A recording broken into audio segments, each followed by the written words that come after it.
తర్వాత ఇక్కడ అబ్బాయిలు చాలామంది వచ్చినారు. మరి అమ్మాయిలు వస్తారా లేదనుకున్న అమ్మాయిలు కూడా దాదాపుగా సమాన స్థాయిలోనే ఉన్నారు. కొంతమంది అయితే పేర్లు పెట్టి నేను పలకరించగలుగుతాను. దాదాపుగా అంటే దూరంగా పోయిన పిల్లలు ముఖ్యంగా నేను గుర్తుగా కలవాలా మా పాఠాలు చెప్పినటువంటి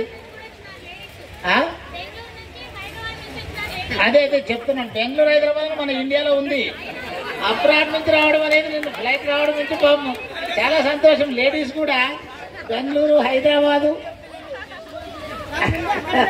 చాలా సంతోషం మాకు. అందరూ కూడా చాలా సుదూర ప్రాంతాల నుంచి వచ్చి వాళ్ళ యొక్క విలువైనటువంటి సమయాన్ని ఇక్కడ పంచుకోవడం చాలా సంతోషము. ఆనాడు చదువు చెప్పడం కంటే కూడా మీరు మమ్మల్ని గుర్తుపెట్టుకొని ప్రేమాభిమానాలతో మమ్మల్ని పలకరించడం మాకు ఎన్నలేని సంతోషాన్ని తెచ్చిపెడుతుంది. ఈ మాటలతో చెప్పేకి ఎంత చెప్పినా తక్కువనే.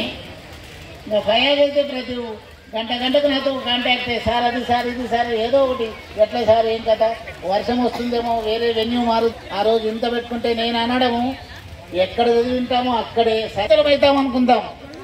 ఆ వర్షానికి పునీతలం అవుతా ఉన్నాం. మనం ఏమైనా అరాకొర ఏదన్నా చిన్న తప్పు చేసిన యొక్క వానదేవుడు మమ్మల్ని క్షమించి ఆ పాపాలను కడిగేస్తున్నాడో అనుకుందాం. నాయన ఎక్కడ కూడా మీరు వేరే రకంగా ఏదో రోటరీ క్లబ్ పెడతాం సరే ఇక్కడ భోజనాలు అక్కడ పెట్టుకుందాము, ఇక్కడ చేస్తే కూడా శేషారెడ్డి విగ్రహానికి పూలమాల వేసి అక్కడ వెళ్దామనే సూచన నాకు చేయడం జరిగింది. కానీ మద్దయ్య వాళ్ళందరూ ఎట్లా సార్ మా అందరూ ఇక్కడ చేస్తే బాగుంటుందంటే సభాప్రాయం ప్రకారం అందరిని కనుక్కుంటే అందరు లాస్ట్కు మాటను మా యొక్క గురువుల మాటను మన్నించి ఇక్కడే ఈ వేదికను ఏర్పాటు చేయడం మాకు చాలా సంతోషము. వర్షాకాలం కాబట్టి ఎక్కడ వర్షం వస్తే సభ ఇంటరప్ట్ అవుతుందో అనేటువంటి ఒక వాళ్ళు చిన్న భయం. ఇంత బాగా అరేంజ్ చేసుకున్న తర్వాత ఇబ్బంది కాదని ఏం కాదు, బాగా జరుగుతుందనేటువంటి నమ్మకం పెట్టుకోండి. భగవంతుని ఆశీస్సులతో మీ యొక్క ఈ కార్యక్రమం చాలా సక్సెస్ఫుల్గా జరుగుతుంది చెప్పడంతో భగవంతుడు కూడా మనకు తోడై ఈరోజు ఇంత ప్రశాంతమైన వాతావరణంలో మీ అందరి సమక్షంలోన మనందరం కూడా ఈ యొక్క కార్యక్రమాన్ని జరుపుకుంటున్నందుకు చాలా సంతోషము. మరి విద్యాబుద్ధులు నేర్పడంలో ఎన్నో సమస్యలు మీరు ఎదుర్కొంటుంటారు. కొంతమంది ఇంటెలిజెన్స్ ఉంటారు, కొంతమంది మధ్య రకంగా ఉంటారు, కొంతమంది డల్గా ఉంటారు. మిమ్మల్ని ఎంతో మనసు నొప్పించుంటాం ఒక్కొక్కసారి చదువు విషయంలో తప్ప వేరే రకంగా ఉండదు. మళ్ళీ బాగా రావాలని నా పిల్లలు కదా వీళ్ళు మంచి మార్కులతో బాగా రాణిస్తే మాకు ఆనందం కదా అనే ఒక ఆశతో మిమ్మల్ని ఎన్నో ఇబ్బందులకు కూడా గురి చేసి ఉంటాము, అరిచింటాము. అవన్నీ మావి దీవెనలు అనుకోవాలని మిమ్మల్ని మనస్ఫూర్తిగా సభాముఖంగా నేను మీకు తెలియజేస్తున్నాను.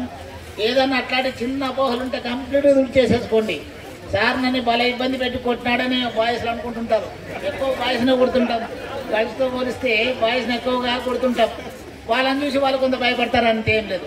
అప్పుడు మాకు పడితే ఎట్ల రంగు వాళ్ళని కొడుతున్నాడు, మామూలు కూడా బాగా వాంచుతాడు కదా, కాబట్టి మనం సెట్ అవుదామనేటువంటి భయం వాళ్ళలో ఉంటుంది. కాబట్టి గర్ల్స్ కంటే బాయ్స్కే ఎక్కువ భర్త పూజలు జరిగింటాయి. అవన్నీ మీరు మనసులో పెట్టుకోరని నాకు తెలుసు. మా సారు మాకు కొట్టినంత మాకు ఆనందమేలని. కానీ ఈ కాలం పరిస్థితులు వేరుగా ఉన్నాయి. మీ కాలం నాడు తిట్టితే తల్లిదండ్రులు వచ్చి ఇంకా 4 కొట్టు సార్ అనేవాళ్ళు. ఈనాడు పరిస్థితులను చెప్పే అవసరం లేదు. పిల్లలు ఎట్లున్నారు, ఆడమ్మాములకు మించి ఉన్నారు. ఏ చిన్న విషయం మాట్లాడినా, ఏ చిన్న పొరపాటు అని చెప్పినా వాడు ఇంటికి సక్రమంగా పోతాడో లేదో, పోకపోతే ఎందుకు రాలేదు ఏమో మా సారు వాడిని ఏమో అన్నామంట కదా సార్ వాడు ఇంటికి రాలేదంటే ఆ భయంతో మాకు ఇప్పుడు డిసిప్లిన్ అనేటువంటిది పెట్టడంలో కూడా మేము చాలా ఫెయిల్యూర్ అవుతున్నాం చెప్పగా తప్పదు. Discipline is more important than studies. క్రమశిక్షణ అనేది చాలా ముఖ్యం. చదువు తర్వాత చదువు అనేది ఎప్పుడైతే డిసిప్లిన్ ఉంటుందో ఆటోమేటిక్గా చదువు వస్తుంది. మీకు క్రమశిక్షణే లోపిస్తే ఇంకా చదువు ఉపాధ్యాయుడు ఎలా బోధిస్తాడు? కాబట్టి ఆనాటి డిసిప్లిన్తోనే మీరు ఈరోజు చాలామంది వివిధ రంగాల్లో బాగా స్థిరపడ్డారు, సంస్కారవంతులైనారు, మన యొక్క పాఠశాలకు మంచి పేరు ప్రతిష్టలు సంపాదించారు. చాలా సంతోషం మాకు. ఇలాంటి మంచి పౌరులు ఈ యొక్క స్కూల్ అందించడము ఈ గ్రామం చేసుకున్నటువంటి గొప్ప పుణ్యమని కూడా నేను అనుకుంటాను. ఎందరో బీద విద్యార్థులకు ఈ పాఠశాల వేదిక. మరి ఈ వేదికను ఇంత సర్వాంగ సుందరంగా కట్టినటువంటి కీర్తిశేషులు రావు బహదూరు పిపి శేషారెడ్డి గారు ఆ చంద్ర తారకము మన హృదయాలలో ఎప్పటికీ చెరగని ముద్ర వేశారు. ఆయన ధనికుల కోసం ఈ యొక్క పాఠశాలను కట్టించలే. బీద విద్యార్థులను దృష్టిలో పెట్టుకొని ప్రతి విద్యార్థి కూడా బాగా చదువుకొని ఉన్నత స్థితిలో ఉండాలి అనేటువంటి ఒక సత్సంకల్పంతో ఆయన ఇంటి నుంచి స్వయాన నడకతో వచ్చి, మేము చూడలేదు ఆ మహానుభావుని, నడకతో వచ్చి అడుగు అడుగు పునాది మీద నడిచి ఏదన్నా పొరపాటు ఆయనకు ఇది బాగలేదు కటం తొలగించి మళ్ళీ కట్టి అట్లా ఆయన కన్స్ట్రక్ట్ చేశాడంట.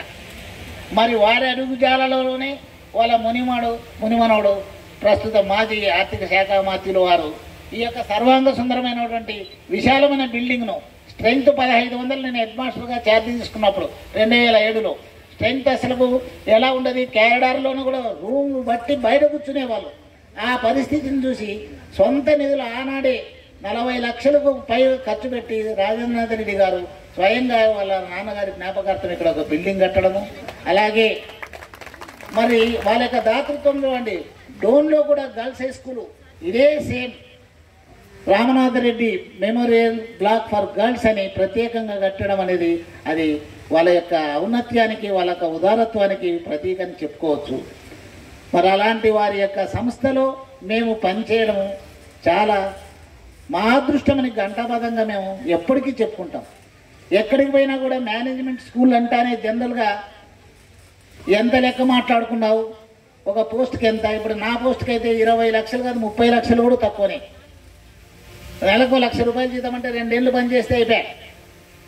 మరి వాళ్ళు ఒక కానీ పైసా ఏ యొక్క టీచర్ నుంచి కూడా అసలు వాళ్ళు అలాంటివి తెలియదు. నాకు ఈ ఊరికి రావడానికి ₹20 అయింది ఉద్యోగానికి. ₹20తో వచ్చి ఉద్యోగం సంపాదించుకున్నాం. అంటే ట్రాన్స్పరెన్సీ ఉంది, పారదర్శకత వాళ్ళలో ఉంది.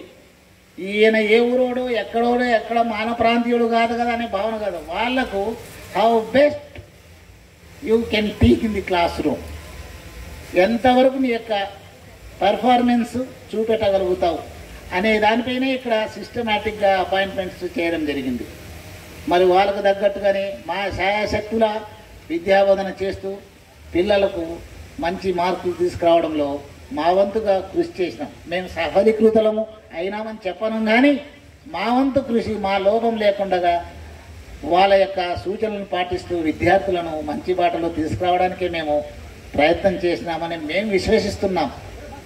మరి ఈ యొక్క ఇంత చక్కటి వాతావరణంలో మీరు ఈ యొక్క సభను నిర్వహించడము చాలా సంతోషదాయకమైనటువంటి విషయము. మరి అందరూ కూడా ఇలాంటి కార్యక్రమంలో పాల్గొని మీ యొక్క పిల్లలతో కూడా రావడం చాలా సంతోషము. ముఖ్యంగా నారాయణ స్వామి పలపాలపల్లి 7th క్లాస్ ఇక్కడ చదివినాడు, 10th క్లాస్ బ్యాచ్ వాళ్ళందరూ నాకు రోజు మిత్రుడు, గ్రౌండ్లో కలుస్తుంటాం, వాకింగ్ మాట్లాడుతుంటాం, ఇట్లా పెట్టుకుంటున్నాం సార్ అనడము. ఇంకా మధ్య అయితే మిలిటరీ మధ్య అయితే రోజు కనపడడం సార్ అనడము. కొంతమంది రెగ్యులర్గా ఇక్కడ వాకింగ్లో ఇంకా మనకు ఇక్కడ దాదాపు నాకు చూసిన మొక్కలే బాగున్నారు. ఇంకా కొంత దూరం ఉన్న వాళ్ళను మనకు లెక్చరర్ నాగరాజ్ అయితే ఇక్కడ పాలిటెక్నిక్లో మ్యాథ్స్ లెక్చరర్గా పనిచేసి ఇప్పుడు రీసెంట్లీ ట్రాన్స్ఫర్ టు శ్రీశైలం అన్నారు. ఇంకా రామచంద్రుడు స్టేట్ బ్యాంక్లో ఇక్కడ హెడ్ క్యాషియర్గా మన దగ్గరే ఉన్నాడు, మనకు ఎల్లవేళలా అందుబాటులో ఉంటాడు. పాపం ఏది అడిగినా కూడా బ్యాంకుకు పోతే మన టీచర్లకు ఇబ్బంది లేకుండా చూస్తున్నాడు. విజయ్ ఇప్పుడు ఫీల్డ్ ఆఫీసర్గా నూనెపల్లిలో వర్క్ చేస్తున్నాడు, చాలా సంతోషము. అందరూ చాలామంది వివిధ రంగాలలో స్థిరపడి వాళ్ళ యొక్క జీవితాన్ని కొనసాగిస్తూ ఉపాధ్యాయులు మమ్మల్ని గుర్తు చేసుకొని ఈరోజు ఇక్కడ పిలిపించి ఎంతో ఘనంగా మీరు మమ్మల్ని సన్మానించినందుకు మాకు మీ అందరికి మరొక పేరు నా యొక్క కృతజ్ఞతలు తెలియజేస్తున్నాను. అమ్మాయిలు ముఖ్యంగా రావడం చాలా సంతోషం. చాలా అబ్బాయిలకు మించి ఉన్నారు నిజంగా. సునీత చెప్పినట్టుగా అబ్బాయిలకు మించే ఉన్నారు పాపం. నేను ఎక్కడొస్తారో కదా ఇంతమంది ఆడపిల్లలు ఉంటే పాపం వాళ్ళకు ఎన్నో సమస్యలు ఉంటాయి. చాలా సంతోషం చేశారు. అందులో వరాలు నాకు ఇప్పుడు ఆమె ఇంట్రొడ్యూస్ చేసుకుంది. Is also teacher working in welfare department, welfare ఇద్దరు ఇప్పుడే ఆమె పరిచయం చేసుకున్నది.